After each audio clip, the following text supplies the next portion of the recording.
The All Ordinaries Index fell about a third of 1% thanks to a general lack of interest that saw resources stocks and banks all go down. Qantas lost 1.5% with maintenance workers picketing Brisbane Airport, and GrainCorp shares jumped more than 4% because there's talk of a takeover offer for the company. Now, we've had quite a few layoffs recently, particularly in manufacturing, so it's nice to be able to report lay-ons instead. Domino's Pizza is looking for 1,000 people Australia-wide, they say, so something's booming at least.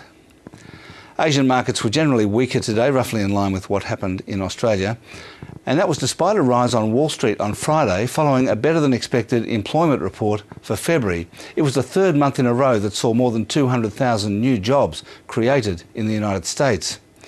The Australian dollar fell more than a cent over the weekend to just over 105 US cents, its lowest level since late January. But as you can see, the dollar is higher against the euro because the euro is falling even though the Greek bailout deal got up last week and a new 130 billion euro loan was made available to keep Greece out of bankruptcy. Perhaps the idea of loans to pay back loans has got the markets a bit nervous. Anyway, here's a graph of the Australian dollar, and the predictions of a continuing rise in the exchange rate to $1.10 and beyond have not eventuated. It seems to be meeting resistance all the time at around 107.5.